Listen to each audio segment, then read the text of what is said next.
नमस्कार दर्शक बंधु, आज हेउछि अगस्ट मास 4 तारिख सोमवार। आज सकाळर टॉप 20 गुरुत्वपूर्ण खबर उपरे आसंतु नजर पकईबा। तेणुकरी भिडियोटी को प्रथमरु शेष पर्यंत देखिबाकू अनुरोध। भिडियो को गोटे लाइक करंतु एवं मो चैनल को प्रथमे आसीथिले गोटे सब्सक्राइब करी ऑल नोटिफिकेशन को ऑन करंतु, फलरे एहीपरि नुआ नुआ खबर मो चैनल साहाय्य आपण माने प्रथमे पाई परिबे। एवं आपण माने केउ सब जिल्ला गुडी करू देखुछंती ताहा सबू कमेंट माध्यम रे मतामत देबे। तो आसंतु आजिर खबर उपरे नजर पकईबा। आजिर प्रथम खबर है कृषि और कृषक सशक्तिकरण विभाग पक्षरु आयोजित राज्यस्तरीय पीएम किसान सम्मान निधि कार्यक्रम रे गत शनिवार अर्थात अगस्ट 2 तारिख रे मुख्यमंत्री मोहन चरण माझी जोगदेई राज्यर चाषी मानू पीएम किसान सहायता राशि 20तम किस्ती प्रदान करी सारिछंती। प्रधानमंत्री नरेंद्र मोदी उत्तर प्रदेश वाराणसी ठारे उपस्थित रही पीएम किसान किस्ती बाबद सारा देशर 9.7 कोटी चाषी को 2000 टंका लेखाएं हिसाब से समुदाय 20,500 कोटी टंका प्रदान करिसंती। एही अवसर में भुवनेश्वर उपकंठ स्थित सिफारे आयोजित कार्यक्रम में मुख्यमंत्री मोहन चरण माझी प्राय 34,85,000 रु ऊर्ध्व कृषकों को एही सहायता राशि प्रदान करिसंती। समस्त योग्य हिताधिकारी को 2000 टंका लेखाएं मोट 697 कोटी टंका प्रदान करा जायछि। परवर्ती खबर, खाता को आसीबो सुभद्रा योजनार तृतीय किस्ती टंका। राज्यर कोटिएरु अधिक महिलांको खाता को आसीबो टंका। ए नै बड़ घोषणा करिसंती उपमुख्यमंत्री प्रभाती परिडा। पूर्वरु 2टी पर्याय 10,000 टंका मिली सारिछि। आउ किछि दिन परे सुभद्रार तृतीय किस्ती टंका हिताधिकारी खाता को आसीबो। 2टी किस्ती रे मोट 10,000 टंका पाई सारिछंती 1 कोटी अधिक हिताधिकारी। तेबे तृतीय किस्ती टंका केबे आसीबो, केउ माने पाइबे? अयोग्य हिताधिकारी सर्वे परे तृतीय किस्ती टंका दियाजिबो। समस्त योग्य हिताधिकारी निकटरे सुभद्रा टंका पहुंचाइबा नै पूर्वरु भी घोषणा करि सारिछंती। आसंता राखी पूर्णिमा अर्थात अगस्ट 9 तारिख रे सुभद्रा तृतीय किस्ती प्रदान प्रस्ताव को एही बैठक रे अनुमोदन करा जायछि।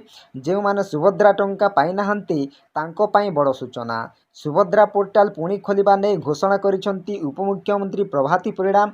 जेउ माने पाई नाहंती ओ काहीकि कटिछि जानिबाकू चाहुचंती सेमाने वेबसाइट को जाई एहार कारण जानि पारिबे। सुभद्रा पोर्टाल रे ए नै नुआ फीचर आसीछि।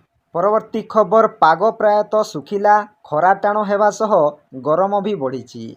तापमात्रा 37 डिग्री सेल्सियस रे पहुंचिछि नयागढ़ ठारे।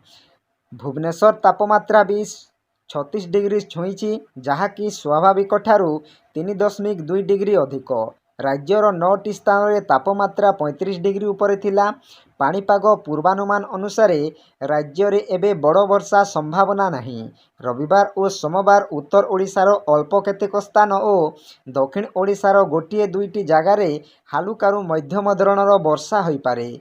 गंजाम रु बालेश्वर पर्यंत उपकूल ओडिशा, उत्तर ओडिशा एवं पार्श्ववर्ती जिला गुड़िकरे घड़घड़ी सह पवन आशंका रही। मंगलवार राज्यर अल्प किछि स्थान रे वर्षा होई पारे। बुधवार 6 तारिख ठारू राज्यर अनेक स्थान रे वर्षा संभावना अछि। भुवनेश्वर पाणीपाग केन्द्र एभली सूचना देछि। शनिवार चांदवाली, पुरी, बारिपदा, तालचेर, छत्रपुर, जगतसिंहपुर, पारला खेमुंडी ठारे तापमात्रा 35 डिग्री किंबा ताठारू अधिक रहिथिला। परवर्ती खबर, ओटीईटी प्रश्नपत्र लीक पर माध्यमिक शिक्षा परिषद बोर्डर उपसभापति निहार रंजन महांती को गिरफ करिछि क्राइम ब्रांच। तांकु घन घन जेरा परे बांधिछि क्राइम ब्रांच। ओटीईटी प्रश्नपत्र लीक पर माध्यमिक शिक्षा परिषद बोर्डर प्रचलित परीक्षा परिचालना व्यवस्था रे चलिथिबा नियम बहिर्भूत कार्य सामना को आसीछि। सबु नियम को जलांजलि देई बोर्ड उपसभापति किभली कार्य करुथिले ताहा समस्तंकु चकित करिछि। बोर्ड उपसभापति लैपटॉप रु प्रश्नपत्र लीक होइछि। प्रथमतः बोर्ड उपसभापति लैपटॉप को प्रश्नपत्र आसीबा कथा नुहे, किंतु मुद्रण संस्थारू बोर्डर उपसभापति निहार रंजन महांती लैपटॉप को एफटीपी माध्यम बदल रे ईमेल रे प्रश्नपत्र आसीथिला। एभली सांघातिक कार्य क्राइम ब्रांच तदंतरु सामना को आसीछि, किंतु बोर्ड रे बहु दिनरु चली आसीथिबा एभली अनियमितता को उच्च कर्तृपक्ष ଚୁପଚାପ ସହିବା ଘଟଣା ଏବେ ଆଲୋଚନାର ପ୍ରସଙ୍ଗ ହୋଇଛି। ପରବର୍ତ୍ତୀ ଖବର ମାଓବାଦୀଙ୍କ ଭୟଙ୍କର କାଣ୍ଡ, ରେଲୱେ ଟ୍ରାକ୍ ଉଡ଼ାଇ ଦେଲେ ମାଓବାଦୀ। ଶହୀଦ ସପ୍ତାହରେ ରେଲୱେ ଟ୍ରାକ୍ ଉଡ଼ାଇଲେ ମାଓବାଦୀ। ଟ୍ରାକ୍ ଉପରେ ଲ୍ୟାଣ୍ଡମାଇନ୍ ବିସ୍ଫୋରଣ କରି ରେଲୱେ ଟ୍ରାକ୍ ଉଡ଼ାଇଲେ ମାଓବାଦୀ। କୋଇଡ଼ାର ବିମଲାଗଡ଼ ସେକ୍ସନ କରମପଡ଼ା ରେଞ୍ଜଡ଼ା ମଝିରେ ଏହି ବିସ୍ଫୋରଣ ହୋଇଛି। ସମ୍ପୃକ୍ତ ଟ୍ରାକ୍ରେ ଟ୍ରେନ୍ ଚଳାଚଳ ବାଧାପ୍ରାପ୍ତ ହୋଇଛି। ଘଟଣାସ୍ଥଳରେ ପୋଲିସ ଟିମ୍ ପହଞ୍ଚି ତଦନ୍ତ କରୁଛି।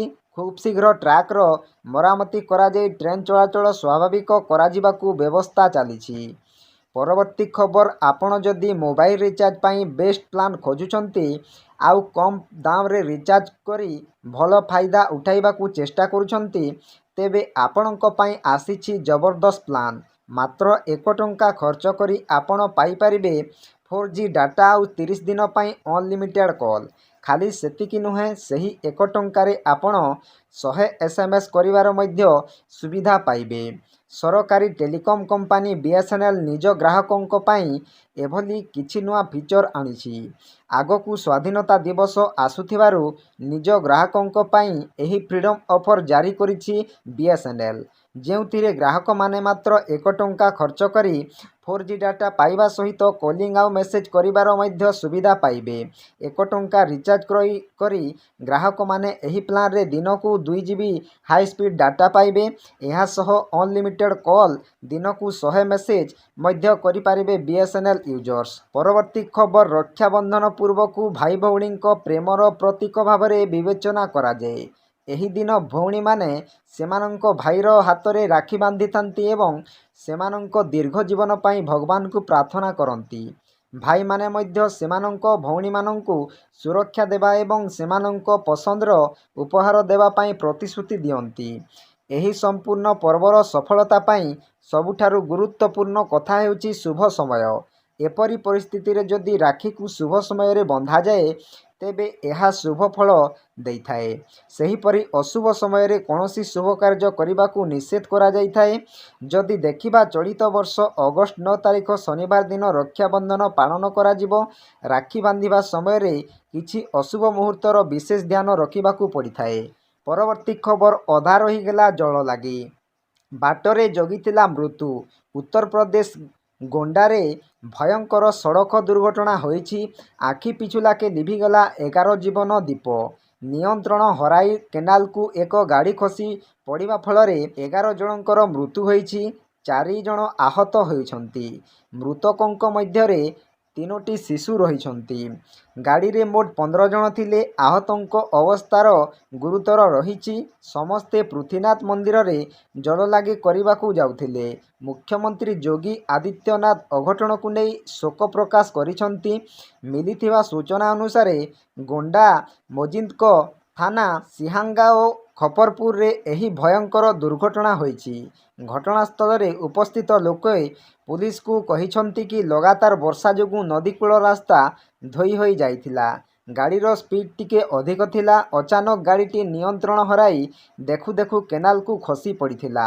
ସ୍ଥାନୀୟ ଲୋକ ପ୍ରଥମେ ସେଠାରେ ପହଞ୍ଚି ଲୋକଙ୍କ ଉଦ୍ଧାର କାର୍ଯ୍ୟରେ ଲାଗିଥିଲେ। ପୁଲିସକୁ ଅଘଟଣ ବାବଦରେ ଜଣାଇଥିଲେ।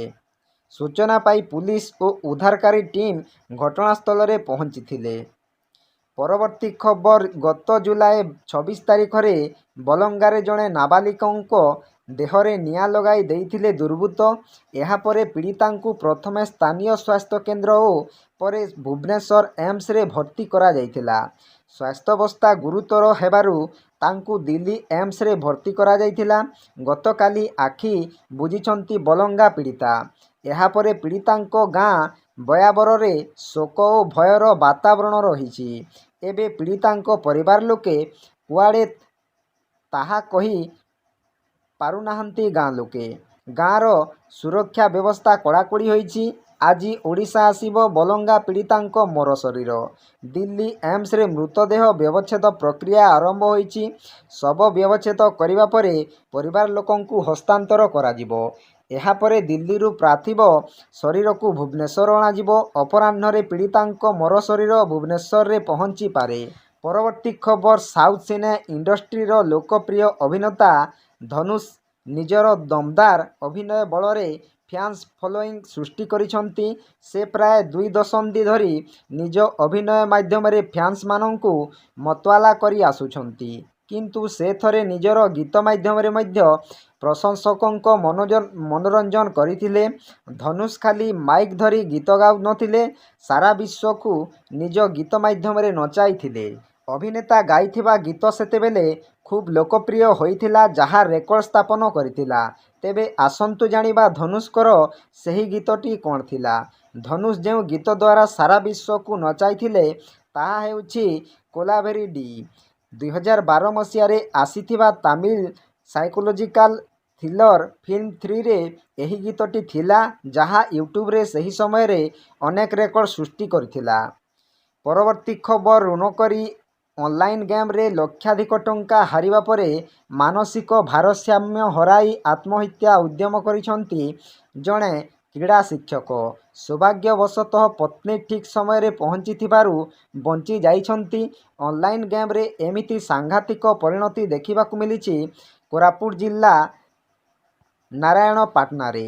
ନାରାୟଣପାଟଣା ସରକାରୀ ହାଇସ୍କୁଲର କ୍ରୀଡ଼ା ଶିକ୍ଷକ ରାଜେଶ ମହାପାତ୍ର କିଛି ମାସ ହେଲା ଅନଲାଇନ୍ରେ ଜୁଆ ଖେଳୁଥିଲେ, ଯାହା ପରବର୍ତ୍ତୀ ସମୟରେ ତାଙ୍କର ଗୋଟିଏ ଅଭ୍ୟାସରେ ପରିଣତ ହୋଇଥିଲା।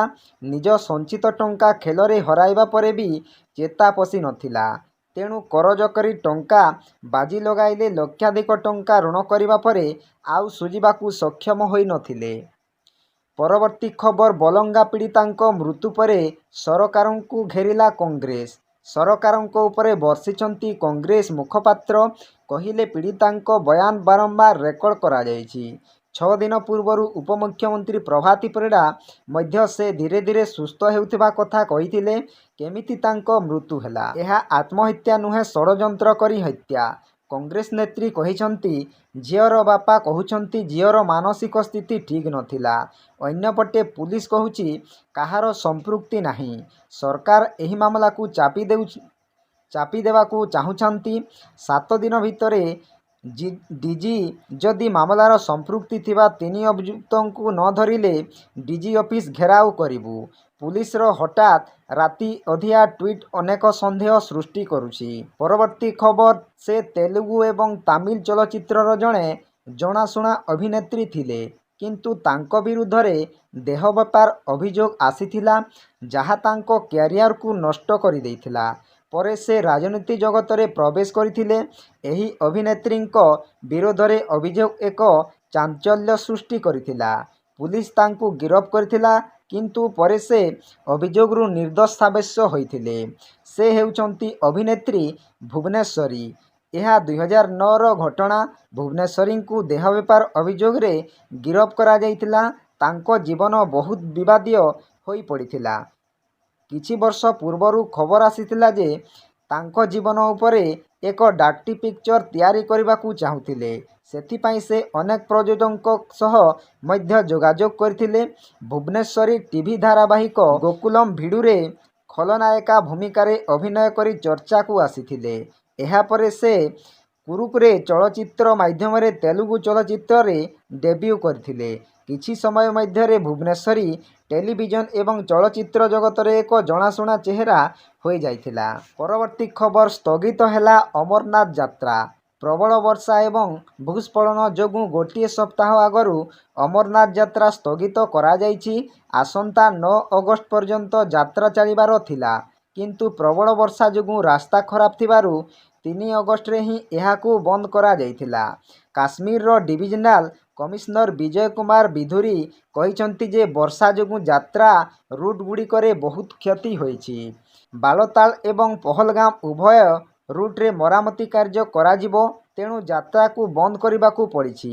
ସେ କହିଛନ୍ତି ଯେ ରୁଟ୍ଗୁଡ଼ିକରେ ମେସିନ୍ ଏବଂ କର୍ମଚାରୀଙ୍କ ନିରନ୍ତର ନିୟୋଜିତ ଯୋଗୁଁ ଯାତ୍ରା ପୁନଃ ଆରମ୍ଭ କରିବା ସମ୍ଭବ ନୁହେଁ। ଅମରନାଥ ଯାତ୍ରା ଜୁଲାଇ 3ରେ ଆରମ୍ଭ ହୋଇଥିଲା ଏବଂ 9 ଅଗଷ୍ଟରେ ରକ୍ଷାବନ୍ଧନ ଦିନ ଶେଷ ହେବାର ଥିଲା।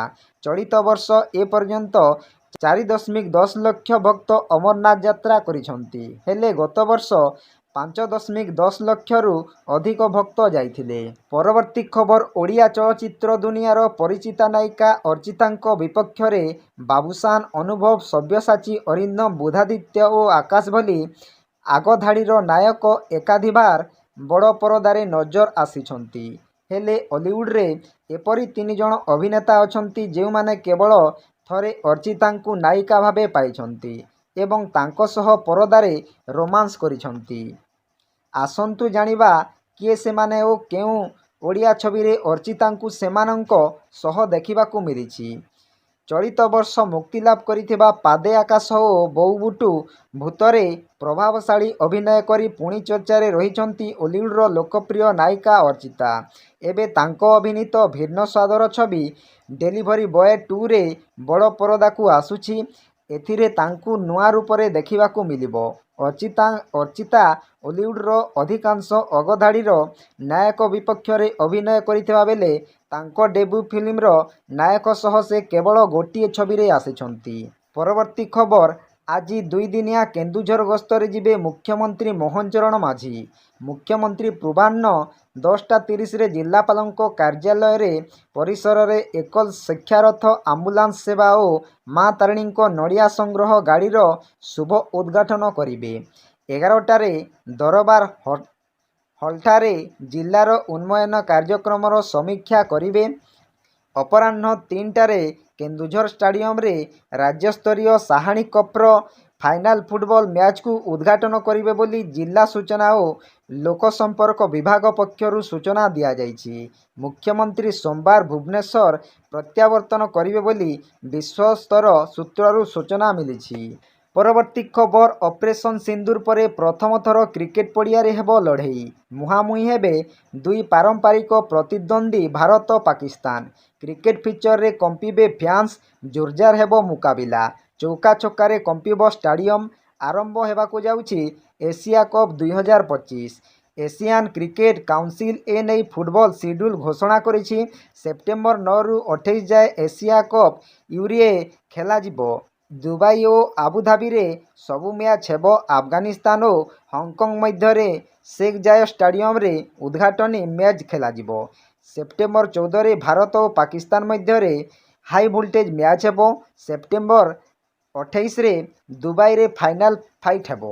ପରବର୍ତ୍ତୀ ଖବର ଆଇଇଡି ବିସ୍ଫୋରଣରେ ରେଲୱେ କର୍ମଚାରୀଙ୍କ ମୃତ୍ୟୁ ଘଟଣାରେ ସହାୟତା ଘୋଷଣା। ସିଏମଆରଏଫରୁ 10 ଲକ୍ଷ ସହାୟତା ଘୋଷଣା କଲେ ମୁଖ୍ୟମନ୍ତ୍ରୀ।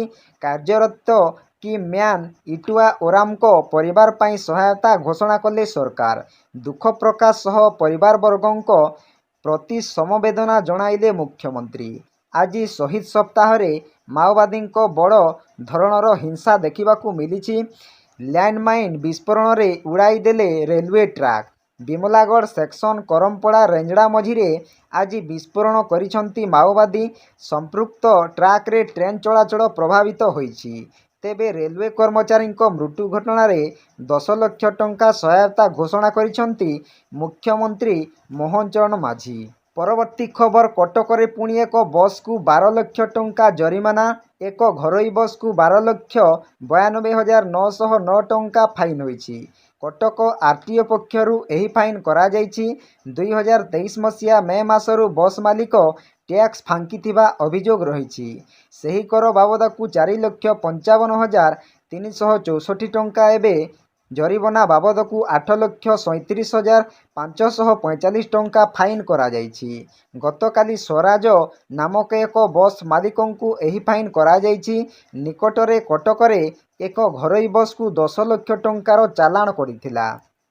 ପରବର୍ତ୍ତୀ ଖବର ଜୀବନ ଯୁଦ୍ଧରେ ହାରିଗଲେ ବଲଙ୍ଗା ପୀଡ଼ିତା। ଏତେ ଦିନର ସଂଘର୍ଷ ପରେ ଜୀବନ ହାରିଛନ୍ତି ପୀଡ଼ିତା। ଆଖି ବୁଜିଲେ ବଲଙ୍ଗା ପୀଡ଼ିତା। ଦିଲ୍ଲୀ ଏମ୍ସରେ ଚିକିତ୍ସାଧୀନ ଅବସ୍ଥାରେ ମୃତ୍ୟୁ ହୋଇଥିବା ସୂଚନା। ଗୁରୁତର ଅବସ୍ଥାରେ ଭୁବନେଶ୍ୱର ଏମ୍ସରୁ ଦିଲ୍ଲୀ ଏମ୍ସକୁ ହୋଇଥିଲେ ଏୟାରଲିଫ୍ଟ। ବଲଙ୍ଗା ପୀଡ଼ିତାଙ୍କ ମୃତ୍ୟୁ ପରେ ଏକ୍ସ ଯୋଗେ ସୂଚନା ଦେବା ସହିତ ଶ୍ରଦ୍ଧାଞ୍ଜଳି ଜଣାଇଛନ୍ତି ମୁଖ୍ୟମନ୍ତ୍ରୀ ମୋହନ ଚରଣ ମାଝୀ। ଏକ୍ସ ହ୍ୟାଣ୍ଡେଲରେ ମୁଖ୍ୟମନ୍ତ୍ରୀ ଲେଖିଛନ୍ତି, ବଲଙ୍ଗା ଘଟଣାରେ ପୀଡ଼ିତା ଝିଅଟିର ମୃତ୍ୟୁ ଖବର ଶୁଣି ମୁଁ ଗଭୀର ଭାବେ ମର୍ମାହତ। ସରକାରଙ୍କ ସମସ୍ତ ପ୍ରୟାସ ଏବଂ ଏମ୍ସ ଦିଲ୍ଲୀରେ ବିଶେଷଜ୍ଞ ଡାକ୍ତରୀ ଦଳଙ୍କ ଅହୋରାତ୍ର ଚେଷ୍ଟା ସତ୍ତ୍ୱେ ତାଙ୍କ ଜୀବନ ରକ୍ଷା କରାଯାଇ ପାରିଲା ନାହିଁ। ମୁଁ ଝିଅଟିର ଅମର ଆତ୍ମାର ସହଗତି କାମନା କରୁଛି ଏବଂ ଏହି ଅପୂରଣୀୟ କ୍ଷତିକୁ ସହିବା ପାଇଁ ତାଙ୍କ ପରିବାରଙ୍କୁ ଶକ୍ତି ମିଳୁ ବୋଲି ଈଶ୍ୱରଙ୍କ ନିକଟରେ ପ୍ରାର୍ଥନା କରୁଛି। ତ ଆପଣମାନେ କିଛି ସମୟ ଭିତରେ 20ଟି ଖବର ବିଷୟରେ ଜାଣିପାରିଲେ। ଆପଣମାନଙ୍କୁ କେମିତି ଲାଗିଲା ନିଶ୍ଚୟ କମେଣ୍ଟ ମାଧ୍ୟମରେ ମତାମତ ଦେବେ ଏବଂ ଆପଣମାନେ କେଉଁ ସବୁ ଜିଲ୍ଲା ଗୁଡ଼ିକରୁ ଦେଖୁଛନ୍ତି ତାହା ସବୁ କମେଣ୍ଟ ମାଧ୍ୟମରେ ମତାମତ ଦେବେ। ଭିଡ଼ିଓକୁ ଗୋଟିଏ ଲାଇକ୍ କରନ୍ତୁ ଏବଂ ମୋ ଚ୍ୟାନେଲକୁ ପ୍ରଥମେ ଆସିଥିଲେ ଗୋଟିଏ ସବସ୍କ୍ରାଇବ୍ କରି ଅଲ୍ ନୋଟିଫିକେସନକୁ ଅନ୍ କରନ୍ତୁ, ଫଳରେ ଏହିପରି ନୂଆ ନୂଆ ଖବର ମୋ ଚ୍ୟାନେଲ ସାହାଯ୍ୟରେ ଆପଣମାନେ ପ୍ରଥମେ ପାଇପାରିବେ। ଭିଡ଼ିଓକୁ ଏଇଠି ଏଣ୍ଡ କରୁଛି। ଜୟ ଜଗନ୍ନାଥ।